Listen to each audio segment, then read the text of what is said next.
فأعوذ بالله من الشيطان الرجيم بسم الله الرحمن الرحيم قال الله تعالى في القرآن الحكيم لن ينال الله لحومها ولا دماؤها ولكن يناله التقوى منكم۔ ہر قسم کی حمد و ثنا،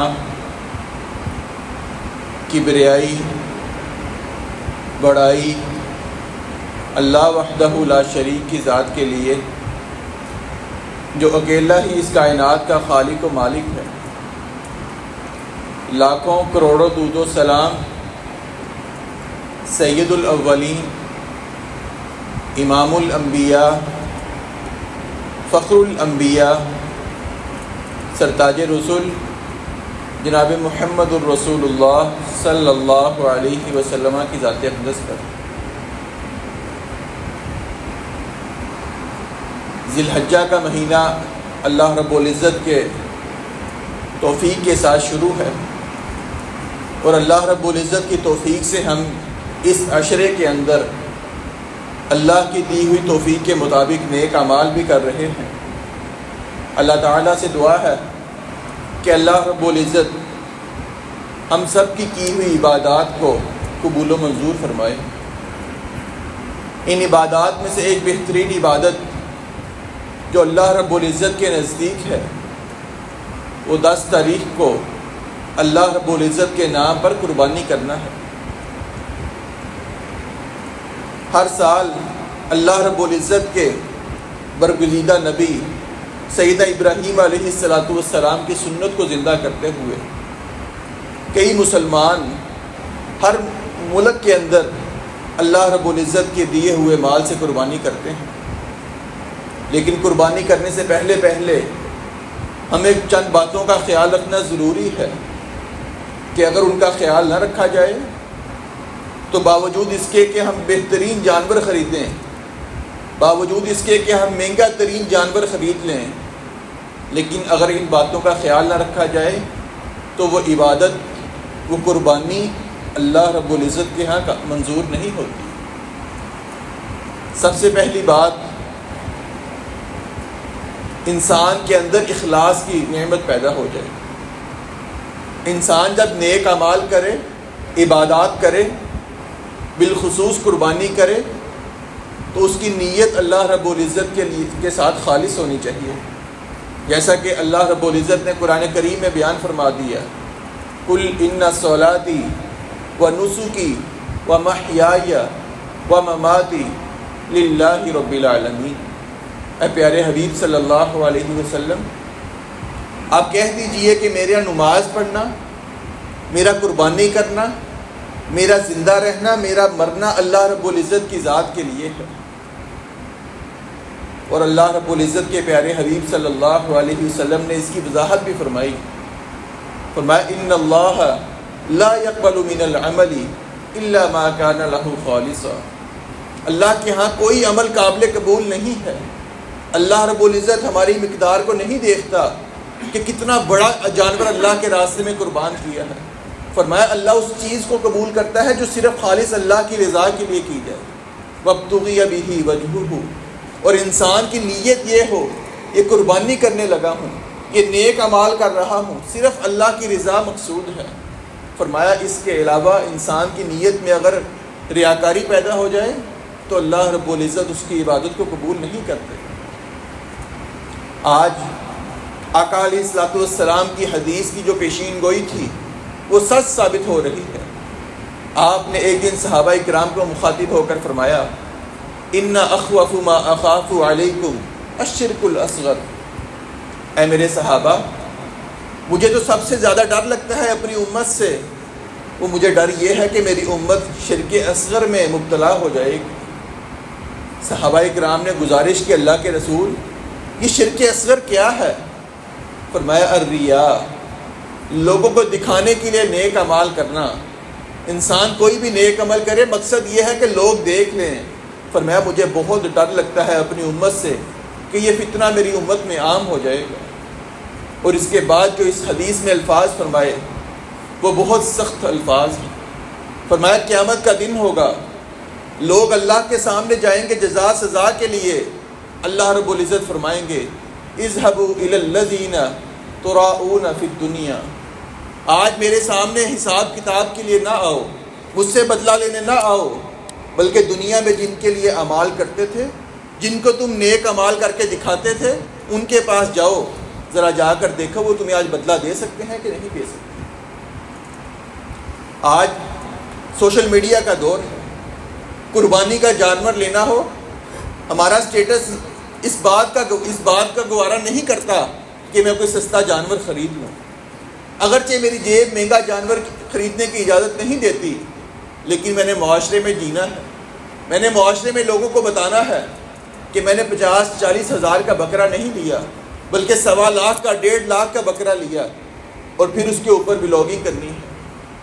پہلے تو یہ فتنہ تھا کہ لوگ یوٹیوبرز صرف قربانی کے موقع پر ولاگنگ کرتے تھے، اپنے جانور کے ساتھ تصویر کھینچنا، اس کی ویڈیو بنانا، نیک اعمال کرنا، لیکن ویڈیو کے ساتھ اوپر گانا لگانا، قربانی اللہ کے لیے کرنا، لیکن اس قربانی کی ویڈیو کے اوپر گانا لگا کر سوشل میڈیا پر شیئر کرنا۔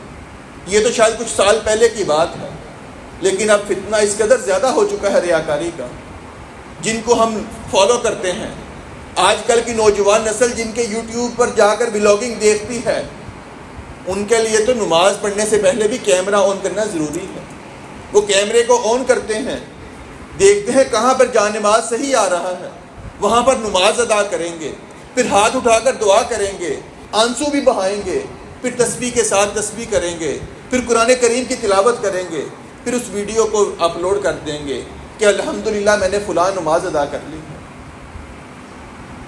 بیت اللہ میں جائیں گے، لاکھوں روپیہ لگائیں گے، لیکن وہاں پر لوگوں کو دھکے دیں گے صرف اس لیے کہ غلاف کعبہ کو ہاتھ لگانا ہے۔ ہاتھ لگانا مقصود نہیں، مقصود یہ ہے کہ پہلے میں نے ویڈیو آن کرنی ہے، ویڈیو آن کر کے کسی ان نون آدمی کو موبائل پکڑائیں گے، میری ایک تصویر ذرا بیت اللہ کے ساتھ کھینچ دو، میں سوشل میڈیا پر اپلوڈ کر سکوں۔ یہاں پر کیمرہ آن کریں گے، وہاں پر غلاف کعبہ کو ہاتھ لگا کر رونے لگ جائیں گے۔ ہم اللہ کے لیے رو رہے ہیں تو سوشل میڈیا کو کیوں دکھانا ہے؟ فرمایا ریاکاری کا فتنہ میری امت میں بہت عام ہو جائے گا۔ آج سوشل میڈیا کا دور ہے، جانور خریدنا ہے، سب سے پہلے فیس بک پہ اپلوڈ کرنا ہے، یوٹیوب پہ اپلوڈ کرنا ہے، پھر اس کے بعد جا کے یوٹیوب والے بھی منڈیوں میں پہنچ جاتے ہیں، لوگوں سے پوچھنا کہ آپ نے کتنا مہنگا جانور خریدا ہے، سب سے مہنگا جانور خرید کر اس کو پھر لوگوں کا نمائش کا ذریعہ بنانا۔ یہ عبادات میں اللہ کے ساتھ دھوکہ نہیں ہے تو کیا ہے؟ یہ ریاکاری نہیں ہے تو کیا ہے؟ ہماری نیت کیا ہے؟ اگر اللہ کے لیے عبادت کرنی ہے تو چھپ کر عبادت کیجیے، کسی کو بتانے کی ضرورت نہیں۔ اس سال میں نے جانور کتنے کا خریدا ہے، جو آپ کی جیب اجازت دیتی ہے، جو جانور آپ کو پسند ہے، وہ 40 ہزار کا ہو، 4 لاکھ کا ہو، آپ کو پسند ہے، اللہ کی رضا کے لیے کرنا ہے، اس کو قربان کیجیے، لوگوں کو دکھانے کے لیے نہ کریں۔ پھر لوگوں کو بتانا الحمدللہ اس سال اتنے مہنگے جانور خریدے، یہ ہم کہاں جا رہے ہیں؟ یہ ہم عبادات میں ریاکاری کیوں لے کر آ رہے ہیں؟ آپ علیہ الصلوۃ والسلام نے فرمایا سب سے پہلی بات قربانی کے اندر انسان اپنی نیت کو خالص کرے، اپنی نیت کے اندر سے یہ بات نکال دے کہ میں نے لوگوں کو دکھانے کے لیے کام کرنا ہے۔ دوسری بات، جہاں پر اخلاص ضروری ہے وہاں پر انسان کو عبادات کے ذریعے اور بالخصوص قربانی کے موقع پر تقویٰ کو اختیار کرنا بھی ضروری ہے۔ اللہ رب العزت نے قرآن کریم میں فرما دیا لَن يَنَالَ اللَّهَ لُحُومُهَا وَلَا دِمَاؤُهَا وَلَٰكِن يَنَالُهُ التَّقْوَىٰ مِنكُمْ۔ فرمایا اللہ رب العزت کے ہاں تمہارا گوشت نہیں جاتا، تمہارے جانور کا خون اللہ کے ہاں نہیں جاتا، اللہ کو یہ نہیں چاہیے تم نے کتنا مہنگا جانور خریدا ہے، وَلَٰكِن يَنَالُهُ التَّقْوَىٰ مِنكُمْ، اللہ تمہارے ارادے دیکھنا چاہتا ہے، تمہارا تقویٰ دیکھنا چاہتا ہے، قربانی کے وقت تمہاری نیت کیا ہے۔ انسان قربانی کرے، قربانی سے پہلے بھی یہی دعا کرے بس اللہ میری عبادت کو قبول کر لے، قربانی کرنے کے بعد بھی یہی دعا ہو اللہ اس جانور کی قربانی کو قبول کر لے، اللہ میں تیرے مطابق عبادات تو نہیں کر سکتا لیکن بس میری عبادات کو قبول کر لے۔ اللہ رب العزت کا یہ خاص فضل آپ علیہ الصلوۃ والسلام کی امت پر ہے۔ فرمایا پہلی امتوں پر قربانی کا گوشت کھانا حلال نہیں تھا، قربانی کرتے ایک میدان کے اندر جا کر قربانی رکھ دیتے، اگر اللہ کی طرف سے قبول ہونی ہوتی آسمان سے آگ آتی، اس سارے گوشت کو جلا کر رکھ دیتی، تو یہ نشانی تھی کہ لوگوں کی عبادت اللہ نے قبول کر لی۔ اگر کسی کی عبادت نہیں قبول، قربانی نہیں قبول، آگ آتی اس گوشت کو نہیں کھاتی تھی، سارے لوگوں کو پتہ لگ جاتا کہ فلاں کی قربانی اللہ نے قبول نہیں کی۔ یہ اللہ رب العزت کا خاص فضل ہمارے اوپر ہے کہ ہم قربانی کریں، جیسی بھی قربانی کریں، اللہ رب العزت ہمارے پردے رکھتا ہے۔ کسی کو نہیں پتہ لگتا میری قربانی قبول ہوئی یا نہیں ہوئی، اس لیے اللہ نے یہ پردہ رکھا ہے۔ تو اللہ سے یہی دعا کریں، اللہ ہم نے قربانی کر لی ہے، اپنی استطاعت کے مطابق کی ہے، اس کو قبول و منظور فرما لے۔ قربانی میں مقصود یہ نہیں کہ انسان ذبح کرے، بس اس کا گوشت کھا لے، لوگوں میں تقسیم کر دے۔ مقصود یہ ہے کہ جیسے اللہ رب العزت کے حکم پر ابراہیم علیہ السلام کی سنت کے مطابق میں نے قربانی جانور کی گردن پر چھری چلا کر کی ہے، میں اپنی خواہشات کو بھی اسی طرح قربان کروں، میں اپنے سارے برے اعمال کو، بری عادات کو بھی اسی طرح قربان کروں، جیسے ابراہیم علیہ السلام کے مطابق، ان کے طریقے کے مطابق جو بھی رکاوٹ ان کے راستے میں آئی دین کے موقع پر، ساری رکاوٹوں کو ختم کر دیا، شیطان کا مقابلہ کیا، اللہ سے پناہ کی دعا کی۔ مجھے بھی چاہیے صرف قربانی میں جانور کی گردن پر چھری نہ چلاؤں، بلکہ اپنی خواہشات پر بھی چھری چلاؤں۔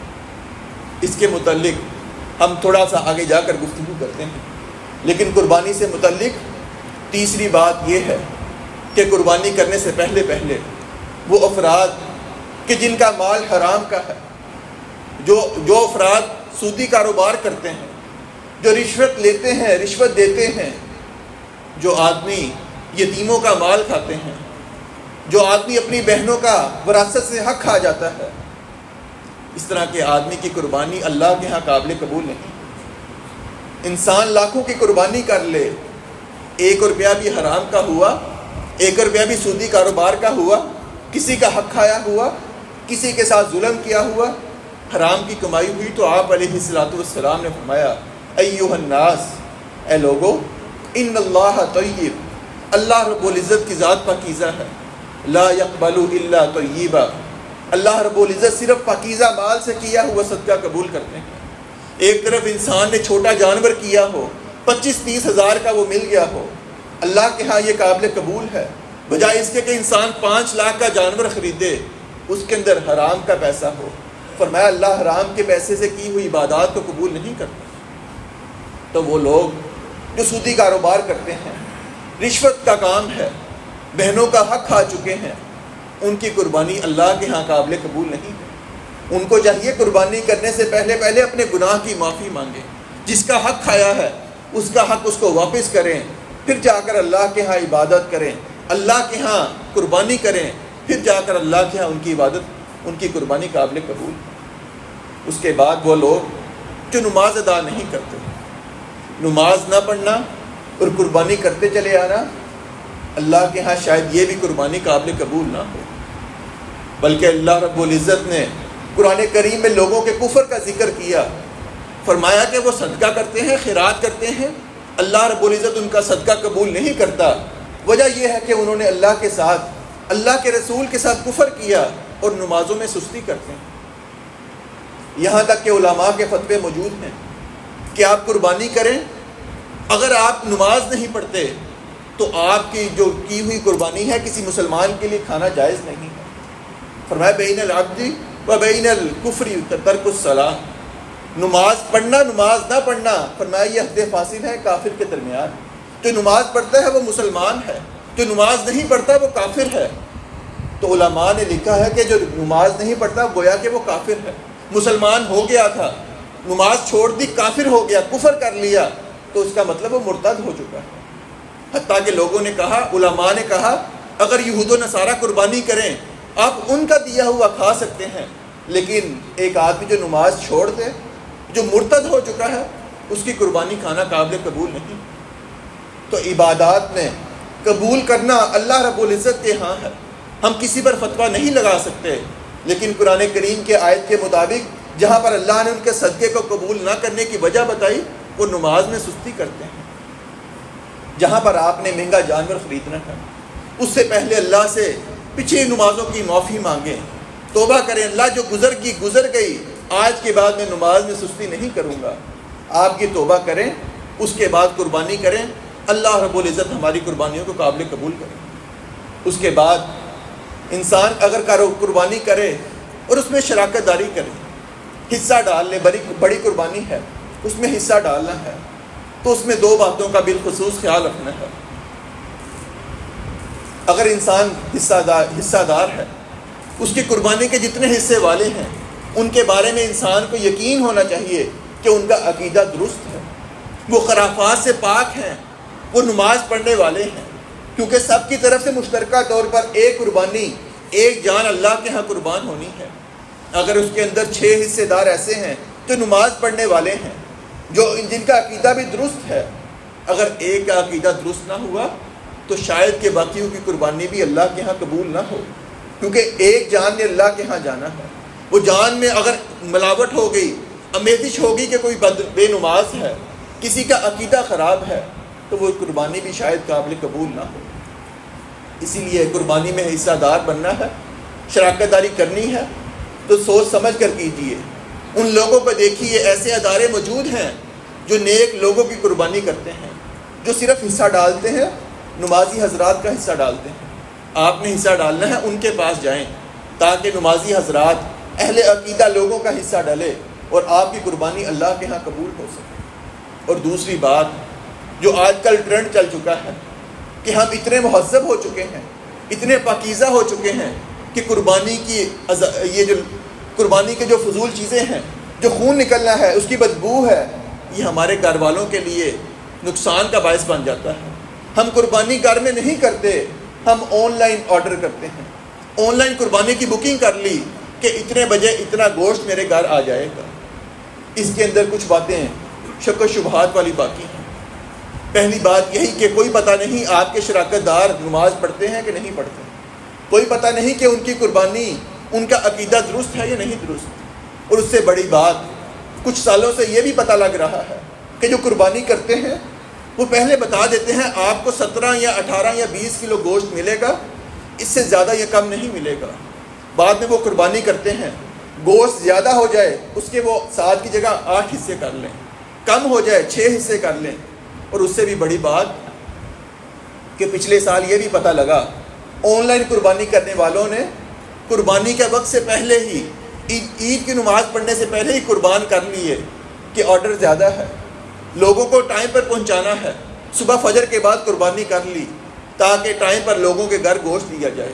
ایسی قربانی آپ علیہ السلام نے فرمایا، جس آدمی نے عید کی نماز پڑھنے سے پہلے قربانی کی، اس کی قربانی اللہ کے ہاں قابل قبول نہیں. وہ ایک نفلی صدقہ ہے، اس کو چاہیے قربانی دوبارہ کرے.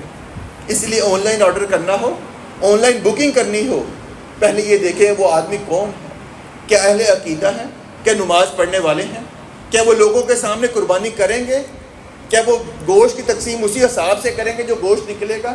اگر تو وہ گوشت پہلے ہی متعین کر دیں آپ کو 15 کلو ملنا ہے، تو آپ خود سوچئے اگر گوشت زیادہ نکل آئے گا تو وہ 7 کی جگہ 8 حصے کر دیں گے، جو کہ شریعت کے مطابق جائز نہیں.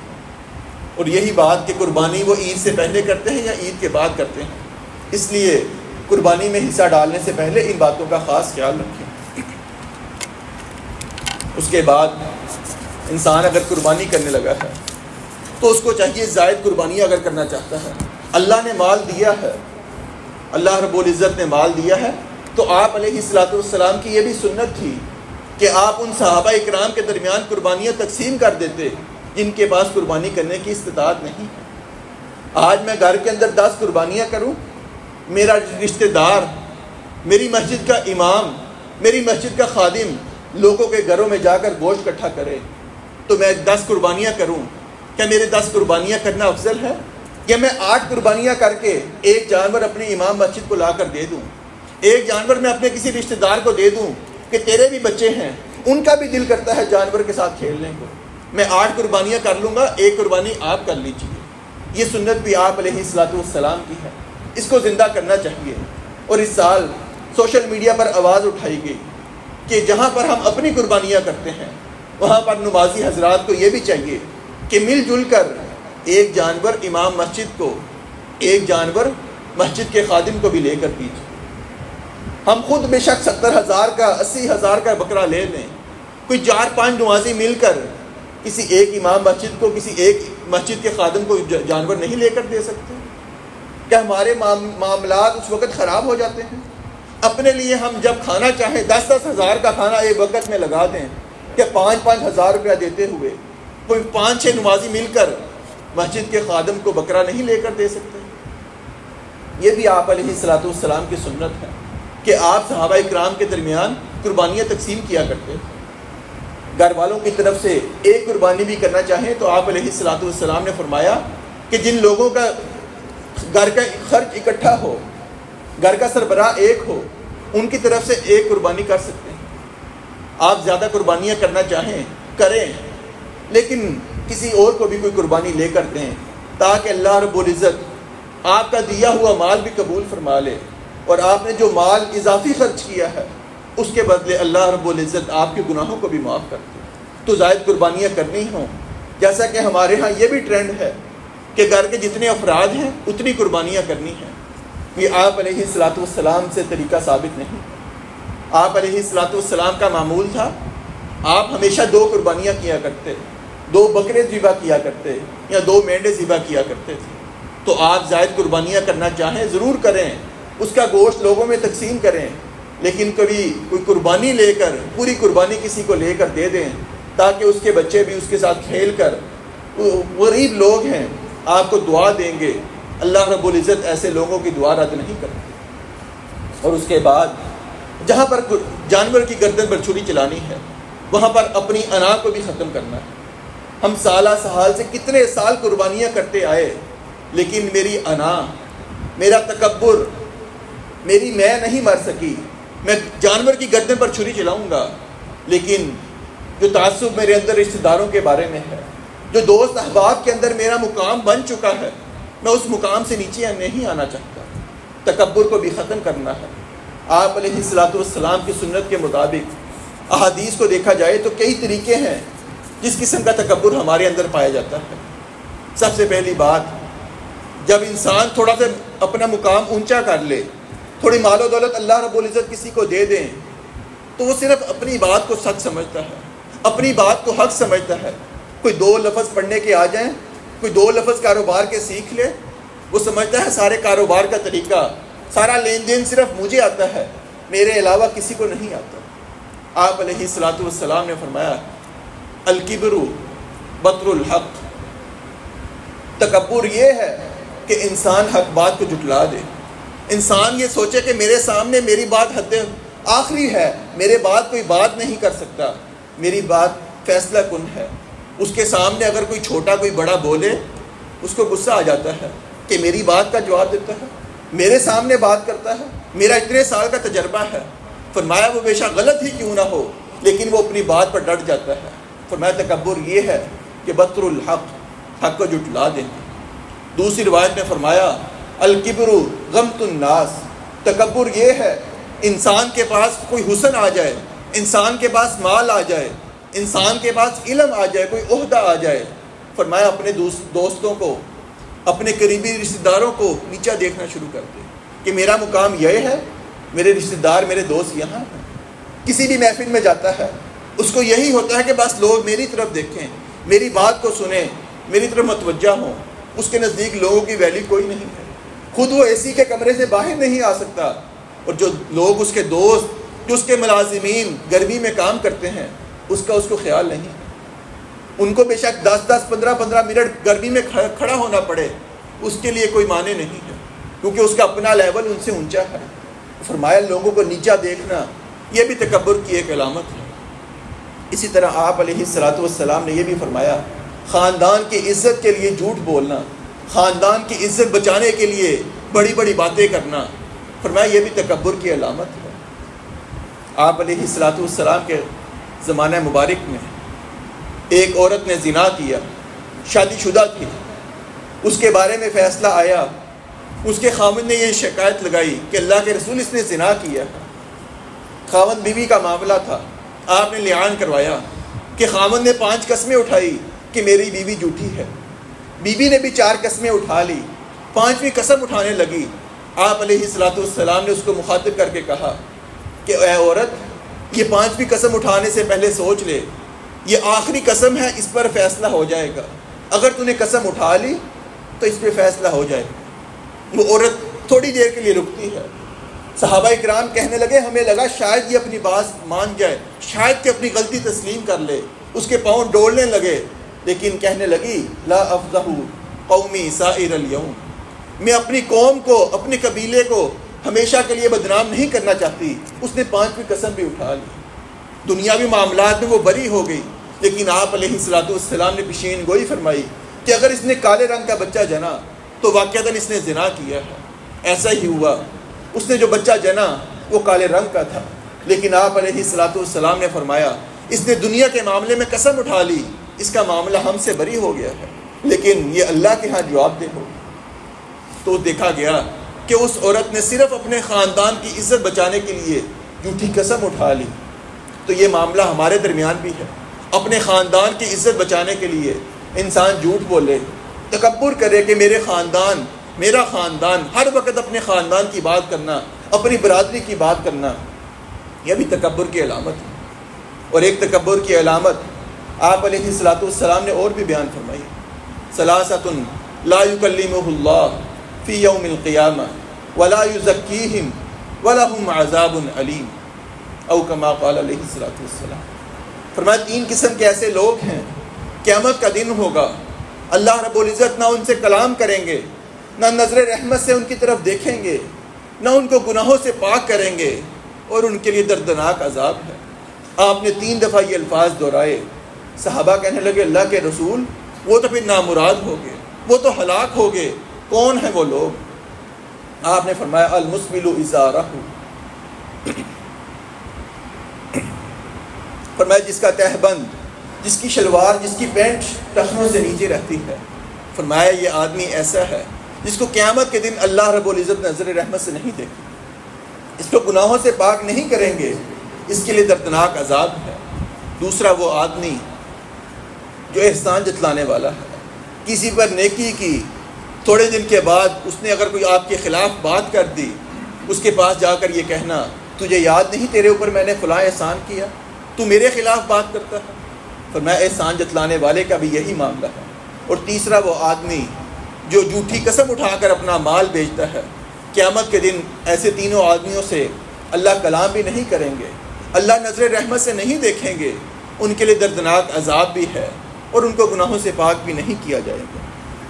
اس کے بعد قربانی کے حوالے سے یہ بھی بات ہے کہ جب آپ نے قربانی کرنی ہے، قربانی کا طریقہ سنت طریقہ یہ ہے، بلکہ قربانی سے پہلے یوم عرفہ کا دن، 9 ذی الحجہ کا دن بہت اہمیت کا دن ہے۔ آپ علیہ السلام نے فرمایا یہ دن دعا کا دن ہے، اس دن اللہ رب العزت کسی دن اتنے آدمیوں کو جہنم سے آزاد نہیں کرتے جتنے عرفہ کے دن اللہ رب العزت لوگوں کو جہنم سے آزاد کرتے ہیں۔ فرمایا یہ دن دعا کا دن ہے، اللہ رب العزت سے اس دن کثرت سے دعا کیجئے، اللہ کے راستے میں صدقہ و خیرات کیجئے، اس دن کا روزہ رکھیے۔ فرمایا جس نے یوم عرفہ کا روزہ رکھا اس کے اللہ رب العزت سے امید ہے اللہ 2 سال کے گناہ معاف کرے گا، 1 سال جو انسان گزار چکا ہے اور 1 سال جو آنے والا ہے۔ تو یہ یوم عرفہ کا دن پاکستان کے مطابق اتوار کا دن ہے، آپ اس دن روزہ رکھیں، اللہ سے صدقہ خیرات بھی کریں، اللہ سے دعا بھی کریں، اپنے آپ کو، اپنے رشتہ داروں کے لیے، اپنے والدین کے لیے اللہ سے جہنم سے آزادی کا سوال کریں۔ اور فرمائے یہ یوم عرفہ کا دن اللہ رب العزت اس دن فرشتوں کے ہاں فخر کرتے ہیں، دیکھو میرے لوگ مجھ سے مانگ رہے ہیں۔ تو یہ یوم عرفہ کا دن بہت قیمتی دن ہے، اس دن کا ایک ایک لمحہ قیمتی ہے۔ اس ٹائم کو غنیمت سمجھتے ہوئے ایک ایک لمحہ اللہ کی عبادت میں گزاریے، اس دن کا روزہ رکھیں، کثرت سے نوافل کا اہتمام کریں، صدقہ خیرات کریں، قرآن کریم کی کثرت سے تلاوت کریں اور دعا کا اہتمام کریں۔ پھر 10 ذی الحجہ کا دن، جس دن عید کا دن ہے، صبح اٹھیے، فجر کی نماز باجماعت ادا کیجیے۔ اس کے بعد آپ علیہ السلام کی سنت تھی کہ آپ خود بھی اور عورتوں کو بھی یہ حکم دیتے کہ عیدگاہ میں آ کر نماز ادا کرنی۔ آپ کی عید الاضحیٰ پر یہ سنت تھی کہ عید کی نماز سے پہلے کچھ نہیں کھاتے تھے، واپس آ کر قربانی کا گوشت آپ کھانے کا ابتدا کرتے۔ اگر آپ کی قربانی عید کے فوری بعد ہونی ہے تو آپ بھی قربانی کے گوشت سے اس دن کھانے کا آغاز کریں۔ اگر آپ کی قربانی لیٹ ہے یا بیمار ہیں تو آپ کچھ کھا سکتے ہیں، شریعت نے اس کے بارے رخصت رکھی ہے، لیکن عید الاضحیٰ کے دن پہلے دن قربانی کرنا سب سے افضل ہے۔ عید کی نماز پڑھ لینے کے بعد قربانی کیجیے۔ قربانی کا سنت طریقہ یہ ہے، جانور کو قبلہ رخ لٹائیے، چھری تیز کیجیے، ایک جانور کے سامنے دوسرے جانور کو ذبح نہ کیجیے، اس کو تکلیف ہوتی ہے۔ اگر آپ کے پاس 2 یا 3 یا زائد قربانیاں ہیں، کسی کو کسی کے سامنے ذبح نہ کیجیے، ذبح کرنے کی جگہ الگ متعین کریں، باقی جانوروں کو کہیں اور کھڑا کریں۔ قبلہ رخ لٹائیے، چھری تیز کیجیے، بسم اللہ اللہ اکبر کہہ کر کوشش کریں خود ذبح کریں، گھر کا کوئی افراد کوئی فرد ذبح کرے، بہتر یہی طریقہ ہے۔ آپ علیہ الصلوۃ والسلام اور صحابہ اکرام کا یہی طریقہ تھا کہ آپ قربانی خود ذبح کیا کرتے تھے۔ عورت ذبح کرنا چاہے تو صحابہ اکرام سے یہ بھی ثابت ہے کہ صحابیات بھی خود جانور کی گردن پر چھری چلایا کرتی تھی۔ اس کے بعد قربانی کا گوشت تقسیم کیجیے، خود بھی کھائیں، رشتہ داروں کو بھی کھلائیں، اور اپنے ہمسایوں کو، غریب رشتہ داروں کو اور غریب لوگوں کے اندر بھی تقسیم کریں۔ ہم تو شاید ہر سال کئی دفعہ قربانی کا گوشت کھاتے ہیں، لیکن کچھ گھر ایسے بھی ہوتے ہیں کہ جن گھروں میں صرف قربانی والے دن سال کے بعد گوشت آتا ہے، سال کے بعد وہ بچے قربانی کا گوشت کھاتے ہیں۔ تو ایسے موقع پر ان گھروں کو یاد رکھیں، اور یہ نہ ہو کہ صرف اتنا گوشت دیں کہ کسی گھر کی ضرورت بھی پوری نہ ہو، تھوڑے گھروں میں دیں لیکن اتنا تو دیں کم از کم وہ ایک ٹائم کا کھانا کھا سکیں۔ اور اپنی خوشیوں میں غزہ کے مسلمانوں کو بھی یاد رکھیں، اپنی دعاؤں میں ان کو بھی یاد رکھیں۔ جب یوم عرفہ کے دن اپنے لیے ہاتھ اٹھائیں تو غزہ کے مسلمانوں کے لیے بھی ہاتھ اٹھائیں، جو کہ یہ بھی پتہ لگ رہا ہے کہ گوگل میپ سے غزہ فلسطین کا نام و نشان ختم کر دیا گیا ہے۔ واللہ عالم یہ خبر سچی ہے یا نہیں، لیکن اگر یہ خبر سچی ہے تو بحیثیت مسلمان ہم سب کے لیے شرمندگی کا باعث ہے۔ ہمیں شرم سے ڈوب مرنا چاہیے کہ فلسطین جہاں پر اتنا ظلم ہو رہا ہے، وہاں کا نقشہ گوگل میپ سے ختم کر دیا جا رہا ہے۔